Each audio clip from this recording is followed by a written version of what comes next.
Jesus havia dito que seria preciso lembrar as coisas que ele disse e o homem não soube entender, que o Consolador enviaria para melhor explicar, e para a humanidade outras lições ele iria trazer. De modo figurado muita coisa Jesus explicou. O homem orgulhoso muitas delas não quis aceitar. Então era preciso que o tempo passasse também e amadurecessem as ideias para ele chegar. 18 séculos depois, Allan Kardec trouxe à luz o Evangelho segundo o Espiritismo, a chave para entender Jesus. O Evangelho segundo o Espiritismo, a chave para entender Jesus.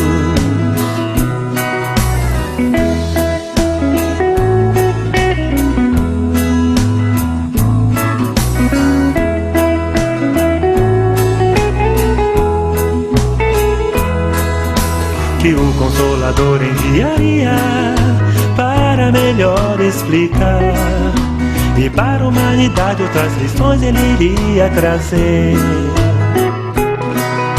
De modo figurado muita coisa Jesus explicou.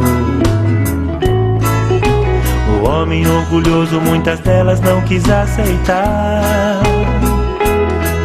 Então era preciso que o tempo passasse também e amadurecessem as ideias para ele chegar.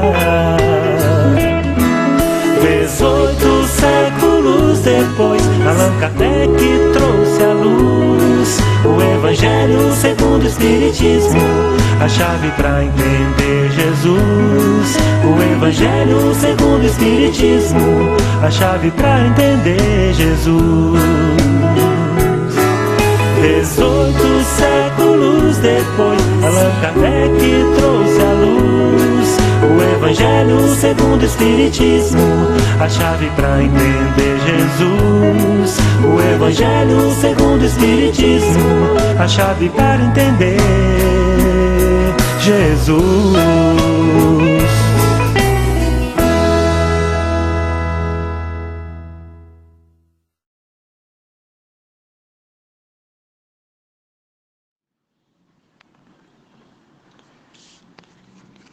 Boa noite, meus irmãos, meus amigos. Hoje nós vamos trocar algumas ideias sobre um tema que eu denominei a terapia do Evangelho. E vamos explicar. Terapia é a parte da medicina que estuda e põe em prática os meios adequados para aliviar ou curar os doentes. E como terapia, como tratamento, nós temos dois tipos. Curativa, quando ela já trata a doença já estabelecida, com a medicação, com cirurgias, com qualquer tipo de tratamento.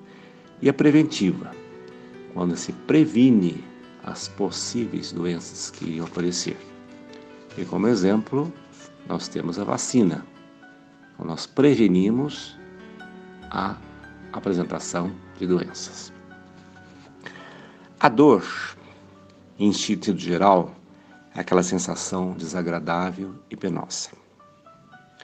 A dor física produz sensação no nosso corpo. A dor moral, o sofrimento moral, produz sentimento.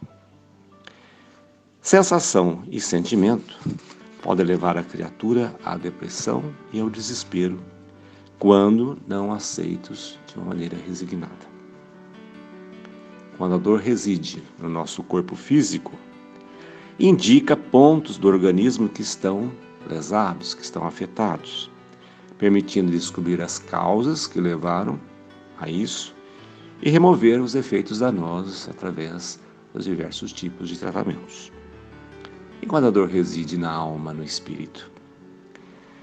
Ela pode advir da sensibilidade desta mesma alma atingida por fatores fora dela, externos, como, por exemplo, perda de um ente querido, decepções causadas por pessoas amigas, tormentos em face de infortúnio alheio, etc. Mas também esta dor pode advir de nós mesmos, da nossa consciência culpada, quando nós mesmos nos culpamos por atos que realizamos. O nosso corpo físico vai refletir a atmosfera mental nossa, que influi sem dúvida na saúde física, de uma forma positiva ou negativa, dependendo da qualidade da energia pensante que venhamos a irradiar. Juarez Ortiz foi presidente da Sociedade Brasileira de Cardiologia. Escreveu no artigo do Conselho Regional de Medicina do Estado de São Paulo, em janeiro de 2002, o seguinte: a cada dia que passa, a ciência se encarrega de mostrar e demonstrar que parte da qualidade de vida do ser humano, que o ser humano precisa demonstrar qualidade de vida, precisa equilibrar as coisas do corpo, da mente e do espírito. Todos podemos usar positivamente nossa mente para ajudar o médico na busca da cura. Diz ele, para provar que você tem essa força, vamos fazer um teste. Experimente pensar de uma enorme fatia de limão verde, com sal, sendo levado à sua boca. Sentiu a salivação? O que você me diz de usar este mesmo recurso, que é através da sua mente, para pensar positivamente e assim ter uma vida melhor? Na vida precisamos de equilíbrio, diz ele. Como médico, tenho a obrigação profissional de recomendar que todos cuidem do coração. Mas como ser humano, também desejo enfatizar que todos cuidem da mente e do espírito. Não são apenas os exercícios físicos e a boa alimentação e o distanciamento dos vícios que fazem bem ao coração. Precisamos praticar a solidariedade, o amor, a compreensão, a humildade e valorizar a nós mesmos, para que possamos valorizar os outros. Diz ele, quero sugerir uma receita que com certeza vai trazer bons dividendos. Cuide do seu organismo, não esqueça também de cuidar um pouco mais do seu espírito e de sua mente. Ame você próprio, ame o seu próximo e ame a Deus. Pratique isso 3 vezes ao dia. Recomendo que cada 8 horas. Não há contraindicações. E termina o artigo dizendo o seguinte: quem sabe, num futuro próximo, veremos em grandes cartazes nas esquinas: o Ministério da Saúde adverte, o amor faz bem ao coração. Evangelho. O Evangelho é cada um dos 4 livros principais do Novo Testamento que está ali na Bíblia. É a doutrina do Cristo, é a Boa Nova. A doutrina que o Cristo ensinou é a mais pura expressão da lei divina, porque ele estava animado do Espírito divino e foi o ser mais puro que já apareceu nesse planeta Terra. Jesus mesmo nada escreveu.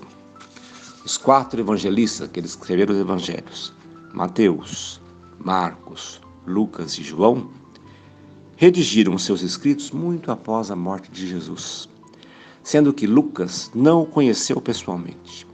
E com certeza o de João foi escrito muito tempo depois. Podemos dividir os evangelhos em 5 matérias principais. Primeiro, os atos comuns da vida de Cristo. Quando a sua família, seus afazeres, o seu dia a dia. Segundo, os milagres, aqueles atos que Cristo fez e que chamaram a atenção por ser atos inusitados. Terceiro, as chamadas profecias. São palavras do Cristo dizendo coisas que iriam acontecer no decorrer dos tempos. Quarto, as palavras que deram origem aos dogmas, às leis da igreja. E quinto, o ensino moral. Se as 4 primeiras partes, ou seja, os atos comuns da vida do Cristo, os milagres, as profecias e as palavras que deram origem aos dogmas da Igreja são objetos de controvérsia. A quinta, o aspecto moral, segue sendo inabalável. Ante esse código divino, que é o ensino moral, até mesmo a incredulidade se inclina. Jamais foi motivo de disputas religiosas. Essas disputas, em toda parte, foram sempre suscitadas pelas palavras que deram origem aos dogmas. Se as diferentes religiões houvessem discutido e estudado a parte moral, encontrariam aí a sua própria condenação, pois a maioria delas tem se dedicado mais à parte mística do que à moral, porque a moral exige a reforma de si mesma. Para os homens em particular, é uma regra de conduta que abarca todas as circunstâncias da vida, tanto particular como pública. O princípio das relações sociais, fundado sobre a mais rigorosa justiça. Constitui, enfim, e acima de tudo, o caminho infalível para a felicidade futura. O extremo do véu levantado sobre a vida futura. Um pensador moderno, vendo o que nós cristãos fizemos do que se chama o cristianismo, disse: se Jesus vier ao mundo hoje, ele dirá aos cristãos: eu não sou cristão. Esta parte moral, objeto exclusivo do Evangelho segundo o Espiritismo. Nesta obra, desse Evangelho segundo o Espiritismo, tem aí reunidos os parágrafos dos Evangelhos que podem constituir um código de moral universal, sem distinção de cultos. Encontram-se nesses Evangelhos 68 citações de Mateus, 31 de Lucas, 18 de Marcos e 8 de João. O essencial consiste em pôr o Evangelho ao alcance de todos, mediante a explicação de suas partes obscuras e desenvolver todas as consequências que pode extrair-se dali, tendo em vista a sua aplicação prática. Isso foi feito com a ajuda dos bons espíritos. Baseados nos princípios espíritas, as instruções dos espíritos esclarecem e faz compreender o verdadeiro sentido de muitas partes dos evangelhos, que nos pareciam irracionais e incompreensíveis. Esta obra, Evangelho segundo o Espiritismo, é para uso de todos. Cada qual pode dali extrair os meios apropriados para a sua conduta à moral do Cristo. Todos a compreenderão e todos serão sem cessar convidados em pô-las em prática pelos conselhos dos guias espirituais. Anita Becquerel, uma estudiosa dos Evangelhos, disse há algum tempo atrás: na sociedade moderna de hoje, sujeitas a mudanças rápidas e profundas, o Evangelho é entendido de uma maneira nova, não como uma sorte de manual de boa conduta que dita o que é proibido, mas como uma força moral para ajudar o homem a viver, sobretudo quando a vida apresenta momentos duros e difíceis a passar. Os jovens têm necessidade de serem recebidos, escutados, entendidos sobre as questões que colocam em uma acuidade mais forte por causa das suas inquietações próprias da idade. Por exemplo, por que viver e amar a vida, sobretudo quando ela é tão dura? Por que dar a vida? Por que lutar? Por que ser solidário com aqueles que penam, aqueles que lutam? Por que acreditar em Deus nesse mundo tão incerto? É nesse contexto o Evangelho aparece como uma força viva, que poderá ajudar o indivíduo a se encontrar e poderá também ajudar na sua sociedade a se humanizar. Então estaremos colaborando com Jesus para transformar nosso planeta e construir o reino de Deus sobre a Terra. Vamos dar uma passada, uma pincelada sobre os capítulos do Evangelho segundo o Espiritismo. Capítulo 1, baseado nas palavras de Jesus. Não penseis que me destruir a lei e os profetas. Eu não vim destruí-los, mas dar-lhes cumprimento. Pois eu vos digo em verdade que o céu e a terra não passarão antes que tudo o que está na lei seja cumprido perfeitamente, até um único J ou até um único ponto. Nesse capítulo 1 está bem posicionado as 3 grandes revelações. A do Velho Testamento, que tem a figura de Moisés como principal. A do Novo Testamento, que é a figura do Cristo. E a doutrina espírita, o Espiritismo, uma se correlacionando da outra, não se contradizendo naquilo que é essencial. Naquela fórmula magistral, amar a Deus sobre todas as coisas e ao próximo como a si mesmo, aí está toda a lei e os profetas, está colocado o essencial, tanto do Velho como do Novo Testamento. Muitas das ideias e palavras proferidas pelo Cristo em sua época só poderiam ser compreendidas melhor com o desenvolvimento do conhecimento, da ciência, daí o desenvolvimento do Espiritismo há apenas 150 anos atrás, quando a ciência já estava bem avançada. Capítulo 2, baseado naquela pergunta de Pilatos a Jesus, quando do seu julgamento e depois crucificação: sois reis dos judeus? E respondeu Jesus: vós o dissestes, eu sou rei, mas meu reino não é deste mundo. Aí dizendo Jesus que o reino dele não é deste mundo, aí nos falando sobre a vida futura. A vida futura, essa ideia de que nós temos uma vida além dessa que estamos vivendo, é essencial nos ensinamentos de Jesus. Sem ela, a maior parte dos seus ensinamentos seriam absurdos, ininteligíveis. Jesus coloca a vida futura como uma necessidade, mas não detalha como seria esse mundo espiritual, essa vida futura. Impossível de se compreender com os conhecimentos rudimentares que tinha naquela época. Para tal, havia necessidade de um amadurecimento intelectual dos homens. Daí, a doutrina espírita tem apenas 150 anos. A realeza que Jesus se refere não é uma realeza terrestre de poder, ela é toda moral, é válida para este mundo e mais ainda para o mundo espiritual. Capítulo 3. Que vosso coração não se turbe, diz o Cristo. Crede em Deus, crede também em mim. Há muitas moradas na casa de meu Pai. Aí a casa do Pai é o universo inteiro. As diferentes moradas são os mundos que circulam no espaço infinito e oferece aos espíritos encarnados moradas apropriadas ao seu adiantamento. Aí ele deu a descrição de todas as categorias de mundos habitados nesse capítulo, começando pelos mundos primitivos, onde os espíritos se iniciam na sua jornada, depois os mundos de expiações e provas, depois o mundo de regeneração e depois os mundos felizes ou ditosos. E a posição do nosso planeta Terra já foi um mundo primitivo e hoje está considerado um mundo de provas e expiações. Isso explica as causas das misérias terrenas. É um mundo de provas e expiações. Mas os mundos progridem. A Terra, segundo essa lei, esteve material e moralmente no estado inferior ao atual e vai atingir, sobre esses dois aspectos, um grau mais avançado. Ela está em um dos períodos de transformação em que tornar-se-á mundo regenerador. Então os homens serão felizes, porque a lei de Deus nela reinará. Capítulo 4, quando Jesus responde a um dos intelectuais, um dos chefes da religião judaica, Nicodemos. Ele diz: em verdade vos digo, ninguém poderá ver o reino de Deus se não nascer de novo. Se um homem não renascer da água e do Espírito, não pode entrar no reino de Deus.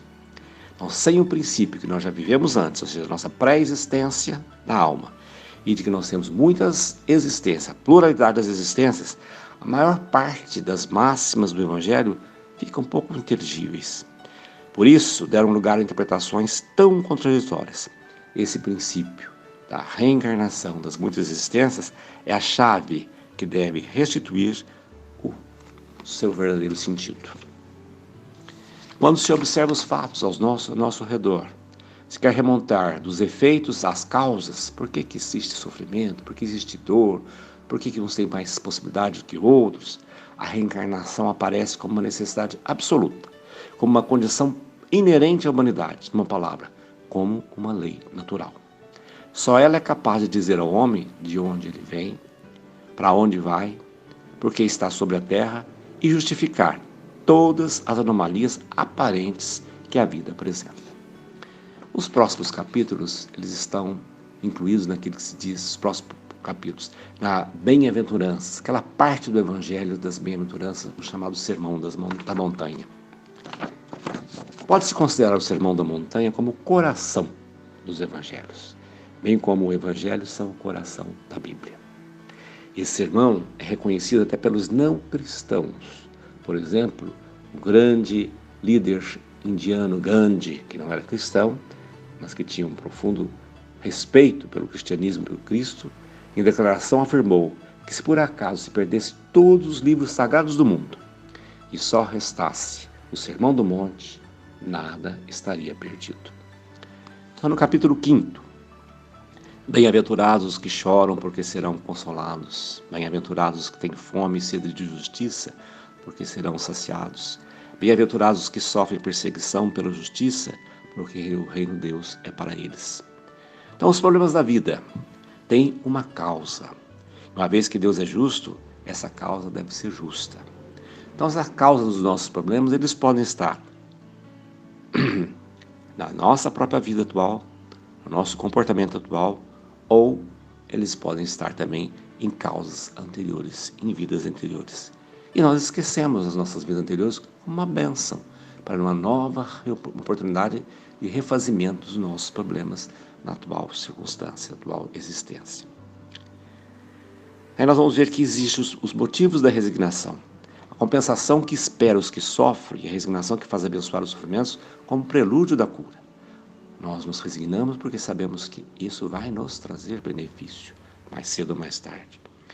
É um grande remédio contra o suicídio e a loucura, porque ele vai nos tirar aquele sofrimento que leva a esses desatinos. Vai nos orientar e nos dizer que o suicídio é contra a nossa própria existência, contra a nossa própria felicidade futura. Vai nos dar um consolo imenso naquilo que está falando, talvez seja mais dolorido, que seja a perda de pessoas amadas, as mortes prematuras. Ele vai nos falar que a infelicidade real, a verdadeira infelicidade, ela está nas consequências de uma causa, mais do que na própria causa. Capítulo 6. Vinde a mim todos vós que sofreis e que estão sobrecarregados, e eu vos aliviarei. Tomai meu jugo sobre vós e aprendei de mim, que sou brando e humilde de coração. Encontrareis o repouso de vossas almas, porque o meu jugo é suave e o meu fardo é leve. O jugo é a observação da lei que ensina, que por sua vez impõe por dever o amor e a caridade. Nesse capítulo, nós vamos ver uma frase do Espírito de Verdade muito chamativa, como diz: Espíritas, amai-vos, eis o primeiro ensino.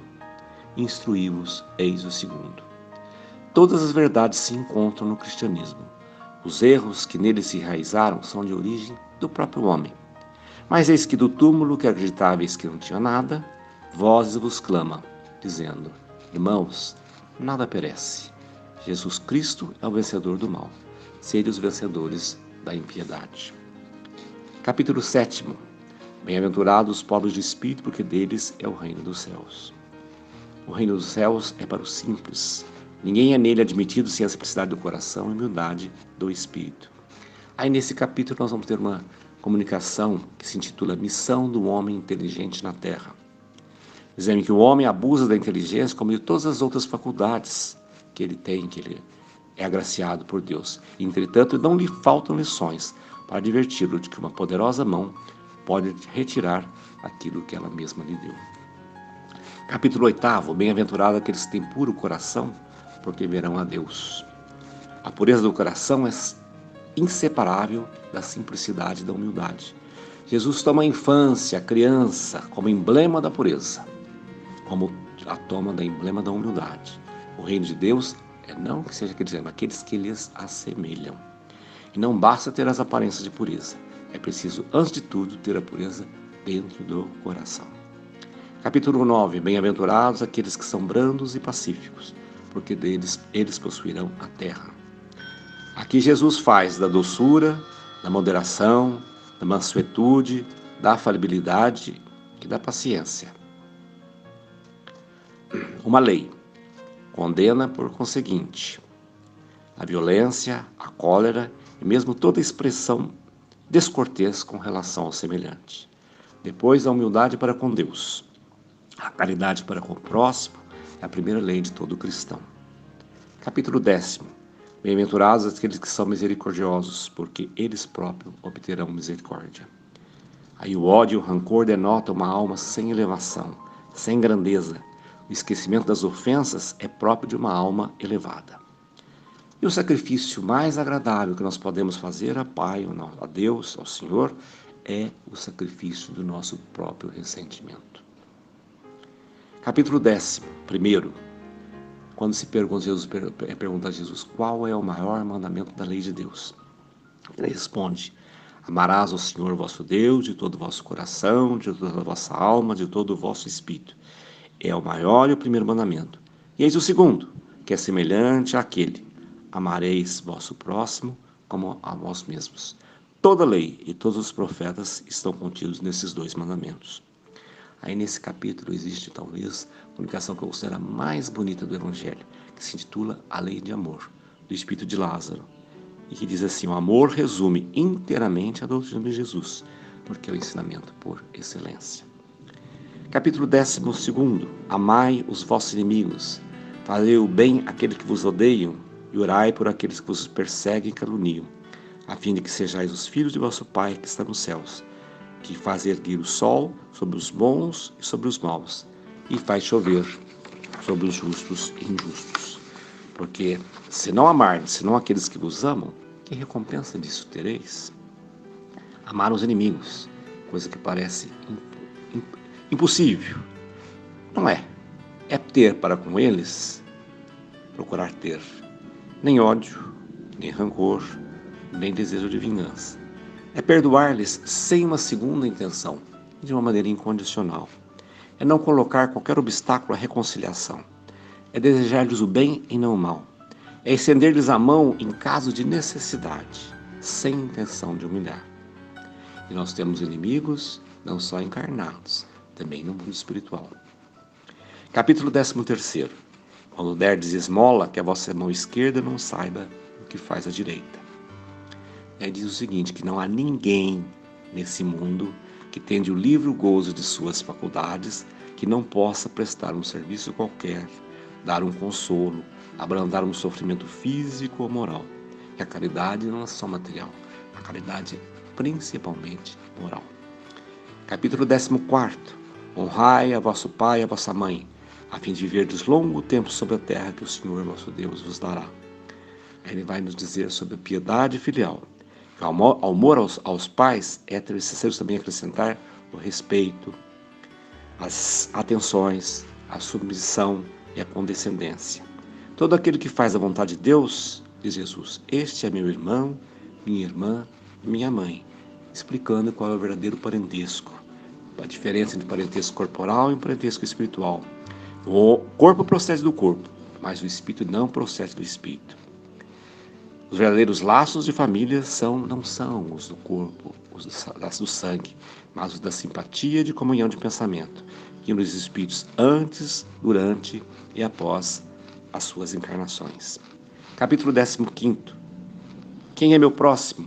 Aí Jesus narra a belíssima palavra do bom samaritano. Toda a moral de Jesus se resume à da caridade e na humildade. Quer dizer, as duas virtudes contrárias ao egoísmo e ao orgulho. Ele mostra essas virtudes como sendo o caminho da felicidade eterna. Faz mais a recomendar a caridade, coloca claramente como condição absoluta da felicidade futura. Então diz, fora da caridade não há salvação. Todos aqueles que praticam a caridade são discípulos de Jesus, qualquer que seja o culto a que pertençam.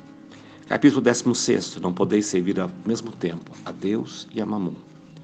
Quando vai se dizer da utilidade providencial dos bens materiais, das riquezas, e vai nos contar a parábola dos talentos. O apego aos bens terrenos é um obstáculo à salvação. O homem é apenas usufrutuário dos bens que ele no momento detém. Então, saber passar sem a fortuna, sem os bens quando não tem. Saber empregá-los utilmente quando possui e saber sacrificá-los quando é necessário é agir segundo os desígnios. Do Senhor. Capítulo 17. Sede, pois, vós perfeitos, como vosso Pai Celestial é perfeito. Que consiste essa perfeição?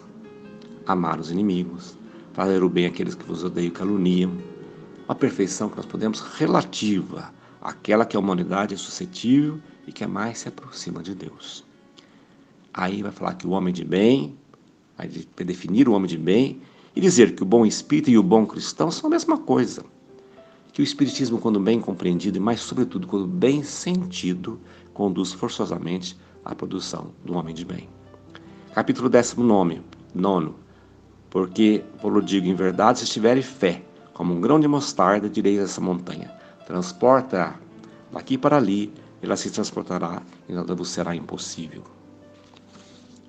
Não há fé inabalável, senão aquela que pode encarar a razão face a face em todas as épocas da humanidade.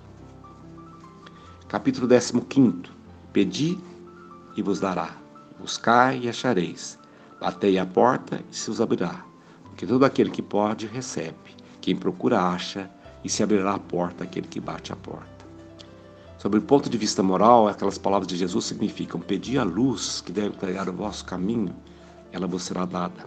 Pedi a força de resistir ao mal, e a tereis. Pedi a assistência dos bons espíritos, e eles virão vos acompanhar. Mas pedi sinceramente, com fervor, fé e confiança, apresentando-se com humildade e não com arrogância. Capítulo 17. O que quer que pedirdes na prece, crede que obtereis, e vos será concedido. Aí, nós entendemos que o que Deus considerar, se dirige a Ele com confiança, é a coragem, a paciência, a resignação. Aí explica como a prece faz a ligação entre o nosso pensamento e aqueles prepostos de Jesus no mundo espiritual, transmissão do pensamento. Que a principal qualidade da prece é ser clara, simples e concisa. Deve fazer refletir. Só assim a prece pode alcançar o seu objetivo. E lembramos de uma oração muito simples, feita pelo Papa atual, Papa Francisco, que se chama Oração dos 5 Dedos, como uma forma de prece. Diz o seguinte: o polegar é o mais próximo de você, então comece a orar por aqueles mais próximos a você. Eles são os mais facilmente lembrados. Orar por nossos entes queridos é um dever doce. O dedo seguinte é o indicador. Ore por aqueles que vão ensinar, instruir e curar. Isso inclui professores, catequistas, médicos e os sacerdotes. Eles precisam de apoio e sabedoria para indicar a direção correta para os outros. Precisam da orientação de Deus. O próximo dedo é o mais alto. Ele nos lembra os nossos líderes. Ore pelo presidente, congressistas, empresários e gestores. Essas pessoas dirigem os destinos de nossa nação e orientam a opinião pública. Precisam da orientação de Deus. O quarto dedo é o nosso dedo anelar. Embora muitos fiquem surpresos, é o nosso dedo mais fraco, como pode te dizer qualquer professor de piano. Ele deve lembrar-nos a rezar para os fracos, com muitos problemas ou prostrados pela doença. Eles precisam da sua oração dia e noite. Nunca será demais orar por eles. Você também deve orar pelos casamentos. E por último, o nosso dedo mindinho, o dedo menor de todos, que é a forma como vemos a nós mesmos diante de Deus e dos outros. Como a Bíblia diz que os últimos serão os primeiros, seu dedo mindinho deve lembrá-lo de orar por você. Após ter orado para os outros 4 grupos, você verá suas próprias necessidades na perspectiva correta e assim rezará melhor por seus problemas. Lembremos-nos que para o Cristo, o maior exemplo de amor ao próximo foi o do bom samaritano. Tudo isso nos demonstra que a salvação, a cura da alma está condicionada às nossas obras, aos nossos trabalhos. Todas as pessoas que foram curadas por Jesus foram curadas do corpo, não salvas naquele momento. Mesmo porque ele sempre dizia: vai e não peques mais, para que coisa pior não venha a acontecer. Havendo então a necessidade de vigilância e de mudança para se evoluir. Assim, a salvação da alma está condicionada à sua construção pessoal e diária. E é uma mudança de conduta. Você constrói a salvação de sua alma todos os dias.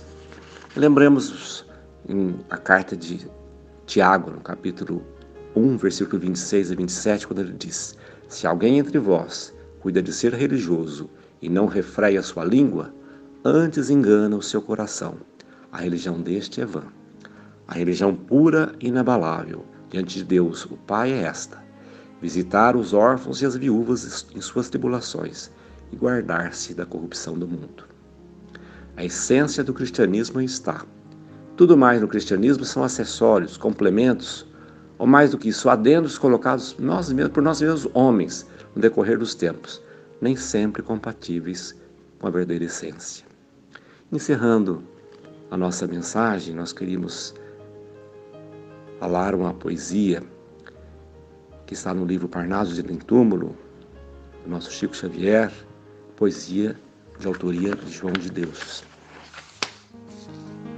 Ainda e sempre o Evangelho do Senhor, a mensagem eterna da verdade, senda de paz e de felicidade, na luz das luzes do Consolador.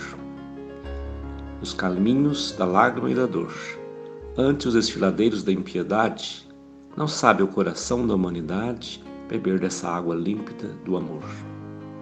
Mas os túmulos falam pela estrada, em toda parte fulge uma alvorada, que o roteiro dos céus nos reconduz. O Evangelho, na luz do Espiritismo, é a escada de Jacó, vencendo o abismo, trazendo ao mundo o Verbo de Jesus. Muita paz.